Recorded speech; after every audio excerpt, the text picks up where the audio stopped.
Forza Horizon 6 Japan is looking more and more likely. We've had quite a few indications pointing to this game, the next one coming out next year, very likely being in Japan. And I'm gonna get straight to the point because there's a lot to discuss here. This appeared on the internet, clearly from an Instagram story, and it says, exciting news. We have Cody here from Forza Horizon Official, shooting cars for the next installation in the series. As there are no late model K cars in America, he's flown out from the States to use our cars as the basis for their digital versions. We are huge gamers here at Cullen Classic, and it is an honor to be supporting Forza and making K cars accessible virtually for people that can't have them IRL. If you buy a car they've scanned, we have a prize for you too.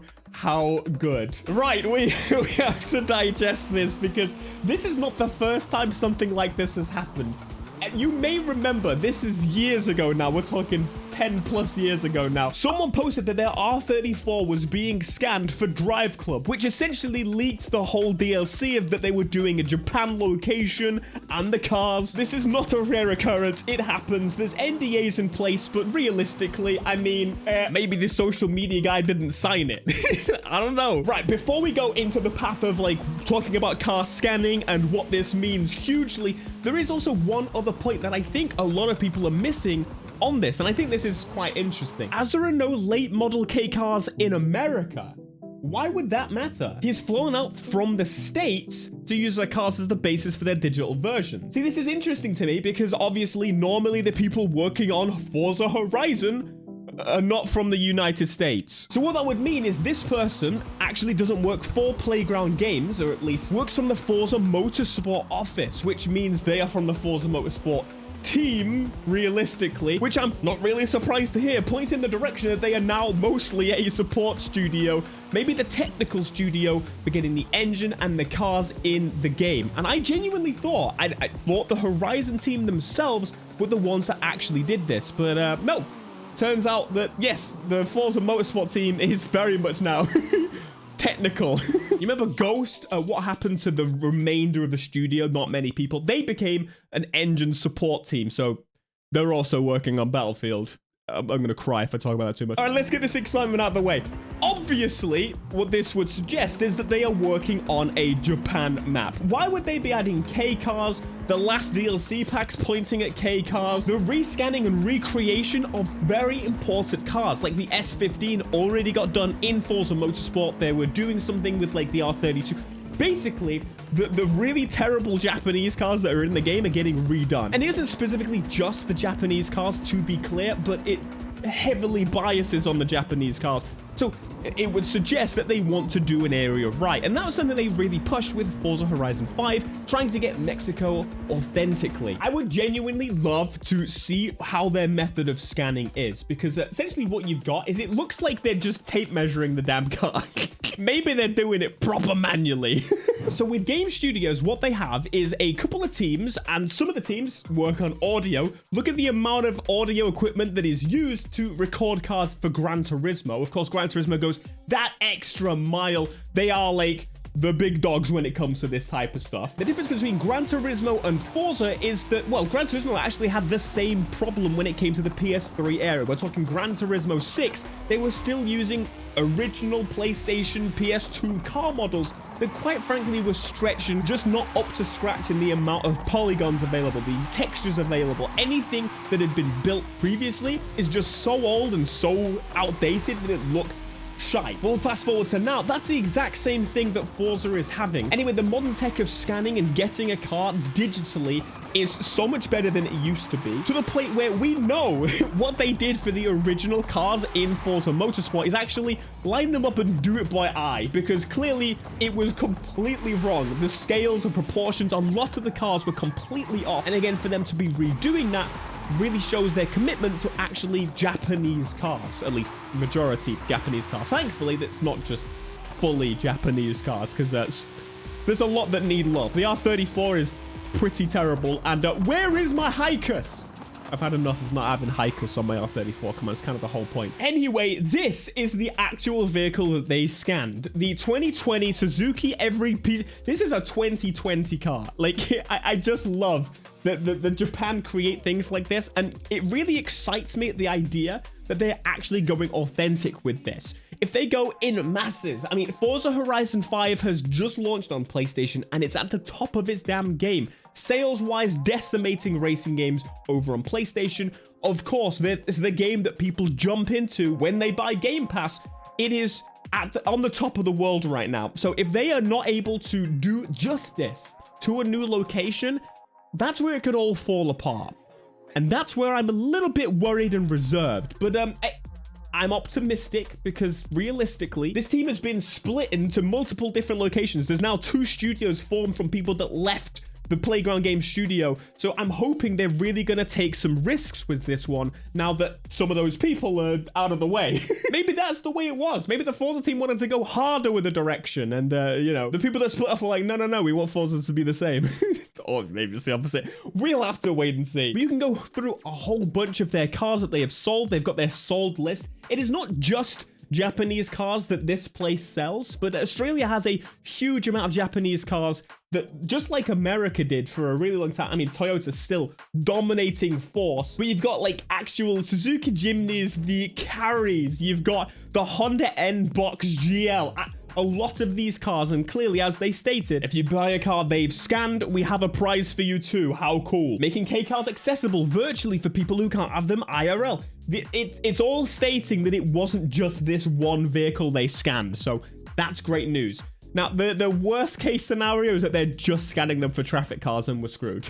Now, I've had my reservations about Forza Horizon doing Japan for a while, and clearly now, a lot of things are pointing towards Japan being a thing. We've already kind of assumed that there are now more things pointing to Japan than Germany was a previous one. But Germany, from what we've heard, has been rumored for the last 3 games. I'm still set on there's going to be a Forza Horizon Dubai at some point because it fits the game incredibly well. Don't you want more desert? I bet you do. So my reservations about the idea of Japan are mostly because I know what people's expectations are. I genuinely think there are series that would better portray a Japanese car culture thing than Forza Horizon in its current standard.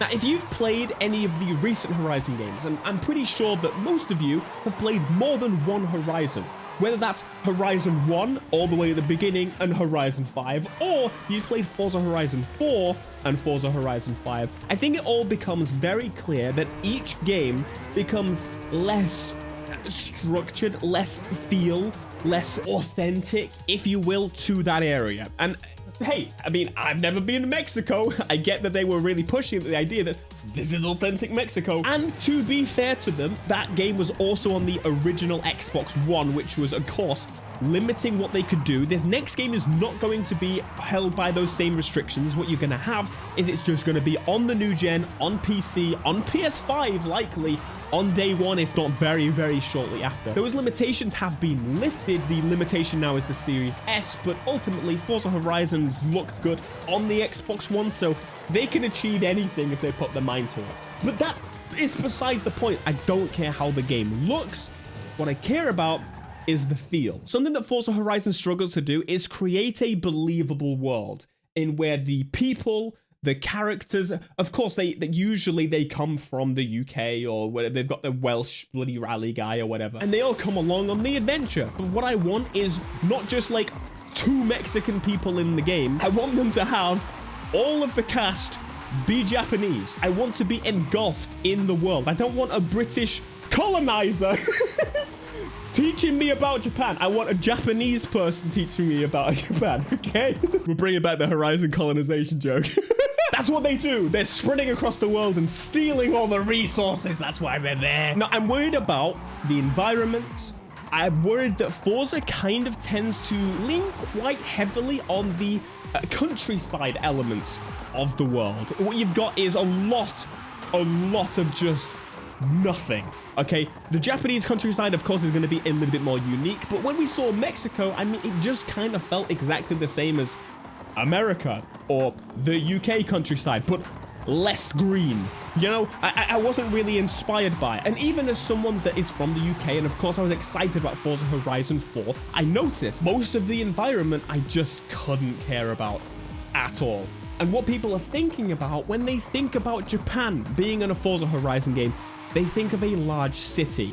And that is something that I have never seen done in a Forza Horizon game. This could be the time for them to do it, but I don't think they're gonna change the format spectacularly, because clearly, with the masses, it seems to be doing well in its current format. So, in my opinion, what we're gonna mostly get is Forza Horizon 5, but Japan themed. And I don't know if that's enough. My stance is cautiously optimistic, mildly excited, because it sounds like the quirky car element, they're getting locked down. So if that's anything to go by, it looks like they're going a bit further than they would have previously. Now, there's no getting around it. There is an absolute chance that this is all just a load of rubbish. Maybe it's super old. Maybe it's an idea that was scrapped. It is not official until they confirm it themselves. But it seems likely that it is the case. There is a chance that it could just be a car pack in the new Australia location, because realistically, as I mentioned, Australia has a huge amount of Japanese cars coming in because of the quality of them and the closeness of them. They just ship them on like a little boaty boat and it take a couple hours, right? But if I'm completely honest, it does seem that we are getting Forza Horizon 6 Japan. And for those asking for when, well, expect like end of summer next year. There you go. I know there's someone in the comments asking. Anyway, that's the information we've got. Of course, you're in the right place to make sure that you hear a little bit more about it. And of course, I want to hear what you guys think about it as well. Are you excited? Like 100% excited? Are you like, I'm excited, but a little bit worried? Or are you like, this is going to be a terrible thing? I don't think anyone's thinking that, to be honest. Either way, we're up out of here. Let's get out of Mexico.